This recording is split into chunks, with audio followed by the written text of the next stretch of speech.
Good morning. My name is Edna Gibson, and this is my video of the day in the life of a nurse. My day starts out typically, probably like yours, eating breakfast at home and then on driving my way to my job, which is approximately 5 to 6 minutes. Once I get to work, the first thing that I do is I come into my office and sit down and look on my computer to make sure that no one from the corporate office has sent me any urgent messages that I need to review.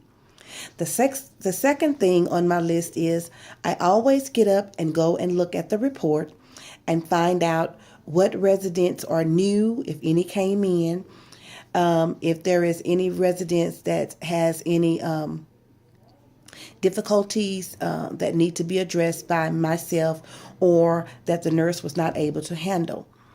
I then at that time make my priorities by looking at those residents and prioritizing them, and then I head to those residents that are first, second by prioritization to their rooms first. After I've done that, I make my rounds on every patient in the facility to make sure that they had a good night's sleep, that staff was friendly and cordial to them, that they ate their breakfast, or if they have any concerns that they need to discuss with me. I'm getting ready to walk down the hallway to show you what I do. I am a director of nurses at one of the local nursing facilities here in Waco, Texas. I'm currently walking down the hallway to look at my residents that I looked on my list and prioritized for the day that need some attention. On my way down the hall, I try to be quiet and, very cordial. As the CNAs are here. Good morning, how are you? I speak to my staff on my way as I'm going. And then I may go into a patient's room. I'm going to go into a room that's empty so that you all can just see that I'm at work. I'm going to go into this empty room. And in this empty room is just say that if there was a patient here that needed my assistance or that had a rough night, I would come in and introduce myself. And most of the residents here already know me. I've been here for 2 years. Most of the residents here already know me.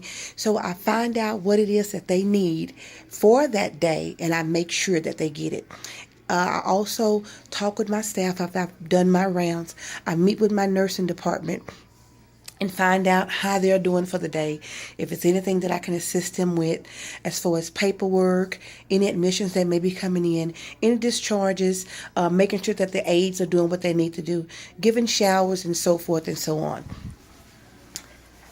A lot of my day at 9 o'clock in the morning, I'm usually getting ready to go to a morning meeting after I do all this. And in the morning meeting, we'll talk about some of the same things.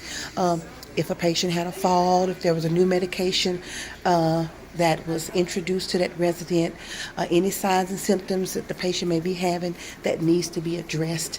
We talk about all those things, admissions, discharges. Okay, I'm now back in my office, and usually what I do from about this time is I am on the computer, on the telephone, calling family members that may have called and left messages for me, or calling the doctors on a patient that may have had some difficulties during the night or in the earlier part of the morning. And the doctors are all here, and I have very good rapport, so they're easy to reach. I know some places where doctors may be difficult to reach, but I have no problem reaching the doctors from our facility. As you all may know, with long-term care facility, most of them have a primary care physician that is works for that particular facility, and so we don't have to call the hospitals and stuff and ask the doctors questions. We just go directly to the primary care physician and ask him whatever we need, whether it be if a patient want to go on pass, somebody want to go home, or a new medication or something related to the patient, we can just call him directly. Now in our facility we have 2 PCPs, and we have 2 nurse practitioners. First, what we do is we'll call our nurse practitioners if I need to call her about anything. But that's what I'm going to do. I'm going to call my nurse practitioner and talk to her about an issue related to one of my residents. Hi again. I also want to clarify something. If you hear me say patient or if you hear me say resident, they are both the same, but patients are what we usually say for a patient that's here for a short stay, and resident is what we say for a resident that's going to be here long term, because this is their residence and this is their home. A patient is sometime here for 30 days, 90 days for rehab, but a resident, you'll probably hear me say resident most of the time. Okay, I'm going to continue with my video. Thank you.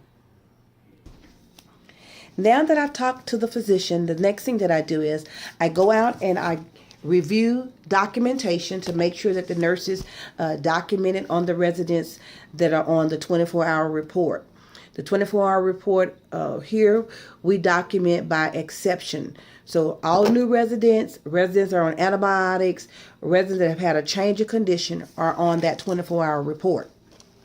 So I'll go through the chart. Now this red portion of the chart mean that this particular resident is a DNR.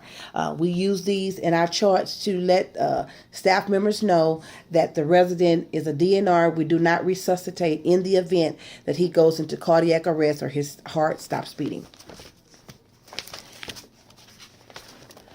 So I pass several sections up and I get to the nurse's notes.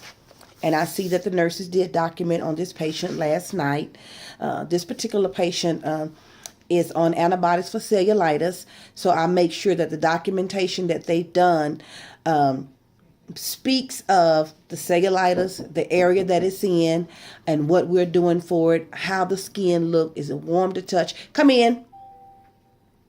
And you see, as a director of nurses, someone is always at my door.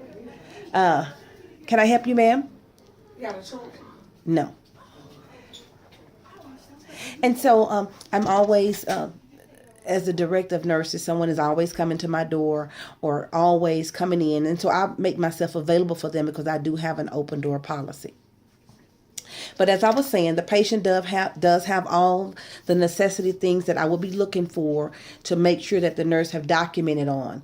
The nurse has documented on that there was no adverse reaction, there's no signs of symptom distress, the skin is red and warm to touch. If the patient complains or does not complain of pain, those are the things that I'm looking for. And in this instance, if this particular patient does not complain of pain or discomfort, but had the patient complained of pain or discomfort, I would have then go out and look in the MAR and make sure that the nurse have documented that the patient received some medication and that it was effective or it was not effective, and what we need to do to make sure that patient pain is met. You down in 302 right quick. Okay, I'm going to go pause for a minute. I'll be back. Thank you. My day is pretty much busy. A lot of my time is spent in the office. Maybe 50% of my time is in the office and 50% is out there on the floor. So I try to balance it out as far as helping the nurses do things on the floor. I make sure around noontime that all the residents have their appropriate diets. There are nurses assigned in the dining room to make sure that if they're on a mechanical saw for puree diet or whatever the diet may be, that they get their diet consistency. And I oversee that as well. We have just opened a secure unit, so a lot of my time as well is on the secure unit because our residents back on the secure unit have dementia. And so I try to do things that are age-oriented or appropriate for those residents, depending on the stage of the dementia that they're in.